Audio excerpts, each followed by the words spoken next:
নির্বাচনের প্রক্রিয়া শুরু হওয়ার পর থেকেই একটা চাপা উত্তেজনা ছিল।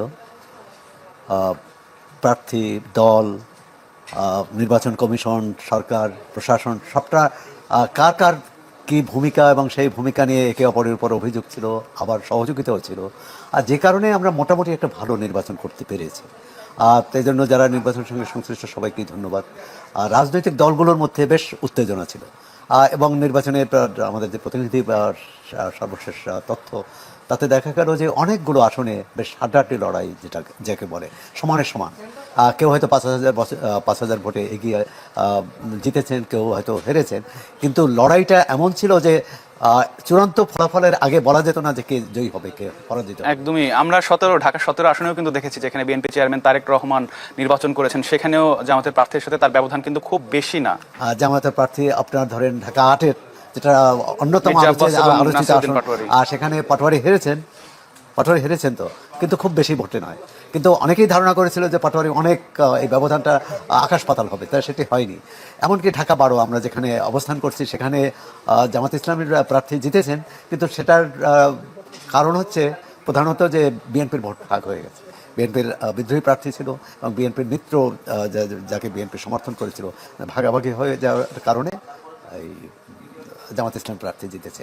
আবার সর্বশেষ যে আসনটির কথা বললেন, সেই আসনে দেখা গেছে যে শেষ মুহূর্তে কয়েক হাজার ভোটে ধানের শীষের প্রার্থী এগিয়ে জিতে গেছেন কয়েক হাজার ভোটে।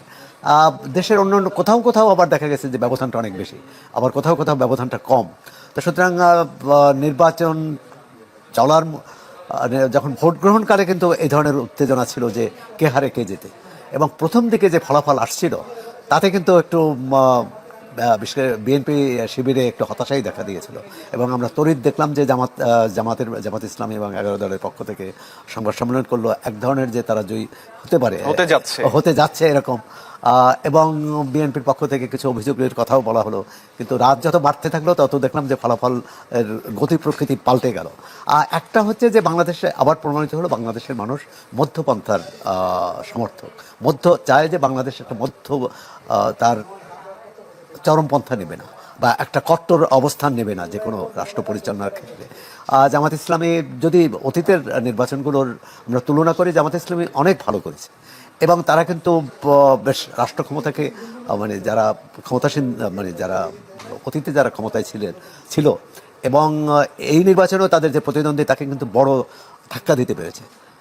এবং অনেকগুলো আসনে আপনি ঢাকা 17 একদমই, মানে জামাত ইসলামী কিন্তু ইতিহাসে স্বর্ণময় সময় পেয়েছে। এখন এই সুযোগটা কিভাবে কাজে লাগায়, আমরা সামনে একটা বেশ প্রতিদ্বন্দ্বিতাপূর্ণ সংসদ পাবো এবং সেখানে সরকারি দল বিরোধী দল একসঙ্গে কাজ করবে দেশের জনগণের স্বার্থে। জামাত ইসলামের একটি নির্বাচনী ইশতেহার ছিল, বিএনপির ইশতেহার ছিল, অন্য দলের। এই প্রসঙ্গে আরেকটি বলি যে আমাদের অনেককে অবাক করে দিয়ে এনসিপি কিন্তু ভালো করেছে, জাতীয় নাগরিক পার্টি। তাদের মাত্র 29টি আসনে তাদের প্রতিনিধি ছিল এবং সেখানে 5টিতে জিতেছে, কয়েকটিতে তার কিন্তু খুব কম ভোটে হেরেছে।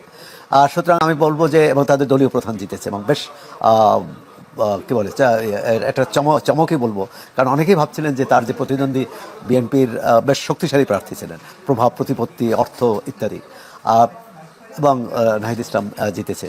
তো যারাই এই নির্বাচনে জিতেছে আমরা অভিনন্দন জানাই, কিন্তু যে প্রশ্নটি আসছে যে তারা যে জনগণের কাছে অঙ্গীকার করেছে সেই অঙ্গীকারটা রক্ষা করবে। আর এর অর্থ না, অতীতে আমরা যেটা দেখে এসেছি যে এটা না হয়, যে দল জয়ী হয়েছে তার অঙ্গীকারই পূরণ হবে, যে দল জয়ী হতে পারেনি তারা তো সংসদে যাবেন। সুতরাং তার যে নির্বাচনী প্রতিশ্রুতি, যে সেই প্রতিশ্রুতি যেগুলো জনগণের কল্যাণে থাকবে, যেমন জামাত ইসলামের যে একটি কর্মসূচি আছে যে 5 শিশু এবং প্রবীণ, মানে 5 বছরের শিশু নিচের যে শিশু এবং প্রবীণ তাদের চিকিৎসা ব্যয় রাষ্ট্র বহন করবে। তো এটা খুবই ভালো প্রস্তাব। এখন জামাত ইসলামী যদি জয়ী হতো, সরকার গঠন করতো, আমরা নিশ্চয়ই বলতাম তারা প্রতিশ্রুতি পূরণ করুক। কিন্তু আজকে বিএনপি জয়ী হয়েছে, বিএনপিরও বিবেচনা করে দেখা উচিত এই যে প্রতিশ্রুতি এর সুফল কে পাবে, জনকল্যাণকর। তাই এরকম হচ্ছে, এটি একটা কার্যকর সংসদ।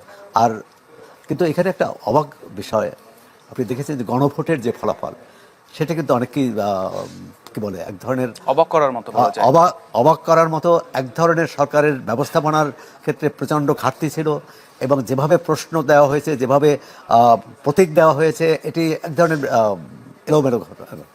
এবং নায়ের পক্ষে কিন্তু অনেক ভোট এসেছে।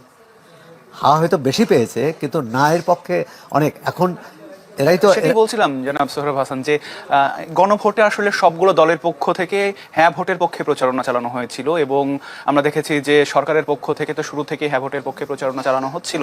শেষ পর্যন্ত বিএনপিও কিন্তু বেশ আলোচনা সমালোচনার পর বিএনপি চেয়ারম্যান তারেক রহমানও কিন্তু হ্যাঁ ভোটের পক্ষে সমর্থন চেয়েছেন। তারপরও আমরা দেখছি যে না ভোটের কিন্তু একটা বড় অংশ এসেছে, যদিও আমরা আনুষ্ঠানিকভাবে এখনো পুরোপুরি ফলটা পাইনি, বাট আমরা সংখ্যাটা দেখছি যে না ভোটের সংখ্যা কিন্তু এর একটা কারণ যে এই জুলাই সনদ নিয়ে, সনদের উপরই তো, জুলাই সনদ নিয়ে রাজনৈতিক দলগুলোর মধ্যে মতভেদ ছিল। বিএনপি অনেকগুলো বিষয়ে তারা দ্বিমত করেছে, নোট অফ ডিসেন্ট দিয়েছে, আর এটি একটি বিষয়। এবং বিএনপির এ ব্যাপারে খুব আগ্রহ ছিল না। এবং পরবর্তীকালে বিএনপির চেয়ারম্যান যে হাভোটকে জয়যুক্ত করার কথা বলেছেন, সেটা বিরোধীদের চাপে, মানে তারা কিন্তু বলেছে। এবং এবং তিনি যখন হাভোটের কথা বললেন, তখন আবার তারা সমালোচনা করলেন যে আমাদের চাপে বলা হয়েছে। মানে আমাদের রাজনৈতিক সংস্কৃতিটা খুব বদলায়নি। আপনি এই নির্বাচনে দেখুন, আমরা আশা করব যে নির্বাচনে যে প্রচারে যে উত্তাপটা ছিল সরকার, বিশেষ করে বিএনপি ও জামাত নেতাদের মধ্যে, সেই উত্তাপটা যাতে নির্বাচন পরবর্তী সময় না আসে। আরেকটি বিষয় যে কোনো নির্বাচনে আমরা দেখি যে নির্বাচনের পর প্রান্তিক জনগোষ্ঠী বা যারা যারা দরিদ্র জনগোষ্ঠী, সংখ্যালঘু, তাদের উপর এক ধরনের চাপ থাকে, হামলার ঘটনাও ঘটে। এবারে এখনও বড় ধরনের কোনো হামলার ঘটনা ঘটেনি, কিন্তু এ ব্যাপারেও অন্তর্বর্তী সরকার তো এখনও দায়িত্বে আছে, সরকার, প্রশাসন এবং বিজয়ী এবং পরাজিত উভয় রাজনৈতিক দল। কারণ পরাজিত হলে ভাবে যে এদের জন্যই আমি পরাজিত হয়েছি। আবার বিজয়ী তারা কোনো দায়িত্ব নিতে চায় না, তারা মনে করে যে না, তাদের ভোটে না, আমার দলের সাংগঠনিক ক্ষমতার দ্বারাই। এই নির্বাচনে অনেকগুলো আমাদের শিক্ষণীয় বিষয় আছে এই নির্বাচন থেকে। আর একটা হচ্ছে যে ভালো নির্বাচনও করা যায় যদি সদিচ্ছা থাকে। তাহলে যেমন আমরা 3টি নির্বাচনে, আওয়ামী লীগ আমলে 3টি নির্বাচন দেখেছি, একেবারেই নির্বাচনের নামে প্রহসন। কোনোটায় বিরোধী দল এসেছে, কোনোটায় আসেনি, আসলেও তাদের ভোটাধিকার। 24 আমরা দেখেছি যে 24 আমিডামি নির্বাচন, তার আগে রাতের ভোট, তার আগে কি বলে বিনা ভোটে এমপি হওয়া।